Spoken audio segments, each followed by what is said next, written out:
Hi, and welcome to First Chapter Friday. We are going to read a little bit from the beginning of the book Wonder. And if you like this, you'll want to check it out from the library. Ordinary. I know I'm not an ordinary 10-year-old kid. I mean, sure, I do ordinary things. I eat ice cream, I ride my bike, I play ball, I have an Xbox. Stuff like that makes me ordinary, I guess. And I feel ordinary inside. But I know ordinary kids don't make other ordinary kids run away screaming in playgrounds. I know ordinary kids don't get stared at wherever they go. If I found a magic lamp and I could have one wish, I would wish that I had a normal face that no one ever noticed at all. I would wish that I could walk down the street without people seeing me and then doing that look away thing. Here's what I think. The only reason I'm not ordinary is that no one else sees me that way. But I'm kind of used to how I look by now. I know how to pretend I don't see the faces people make. We've all gotten pretty good at that sort of thing. Me, mom and dad, and Via. Actually, I take that back. Via is not so good at it. She can get really annoyed when people do something rude. Like, for instance, one time in the playground, some older kids made some noises. I don't even know what the noises were exactly because I didn't hear them myself. But Via heard and she just started yelling at the kids. That's the way she is. I'm not that way. Via doesn't see me as ordinary. She says she does, but if I were ordinary, she wouldn't feel like she needs to protect me as much. And mom and dad don't see me as ordinary either. They see me as extraordinary. I think the only person in the world who realizes how ordinary I am is me. My name is August, by the way. I won't describe what I look like. Whatever you're thinking, it's probably worse. Why I didn't go to school. Next week, I start fifth grade. Since I've never been to a real school before, I am pretty much totally and completely petrified. People think I haven't gone to school because of the way I look, but that's not it. It's because of all the surgeries I've had. 27 since I was born. The bigger ones happened before I was even 4 years old, so I don't remember those. But I've had 2 or 3 surgeries every year since then, some big, some small. And because I'm little for my age, and I have some other medical mysteries that doctors never really figured out, I used to get sick a lot. That's why my parents decided it was better if I didn't go to school. I'm much stronger now, though. The last surgery I had was 8 months ago, and I probably won't have to have any more for another couple years. Mom homeschools me. She used to be a children's book illustrator. She draws really great fairies and mermaids. Her boy stuff isn't so hot, though. She once tried to draw me a Darth Vader, but it ended up looking like some weird mushroom shaped robot. I haven't seen her draw anything in a long time. I think she's too busy taking care of me and Via.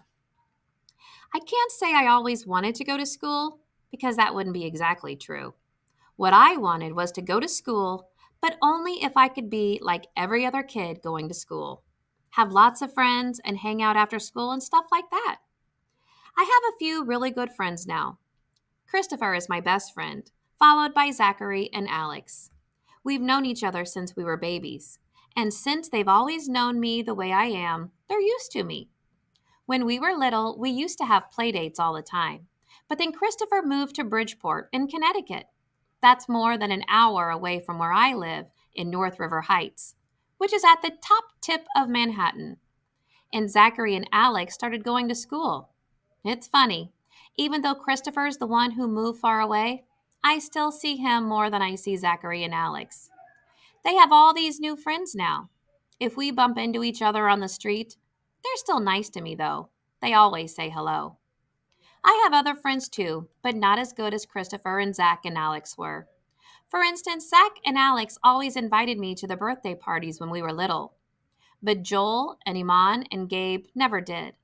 Emma invited me once, but I haven't seen her in a long time. And of course, I always go to Christopher's birthday. Maybe I'm making too big a deal about birthday parties. How I came to life. I like when Mom tells this story because it makes me laugh so much.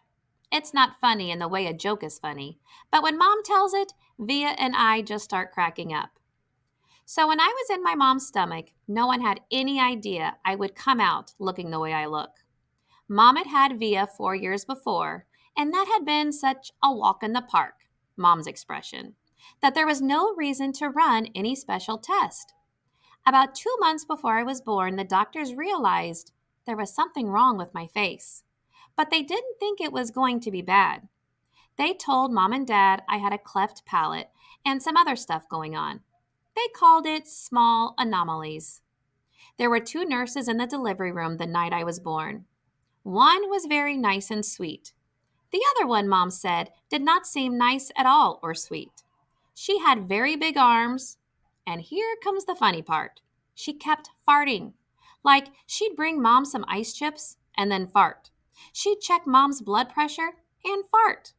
Mom says it was unbelievable because the nurse never even said excuse me. Meanwhile, Mom's regular doctor wasn't on duty that night. So Mom got stuck with this cranky kid doctor she and Dad nicknamed Doogie after some old TV show or something. They didn't actually call him that to his face.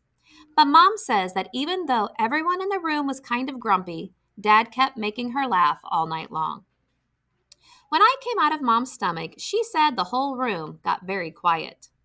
Mom didn't even get a chance to look at me because the nice nurse immediately rushed me out of the room. Dad was in such a hurry to follow her that he dropped the video camera, which broke into a million pieces.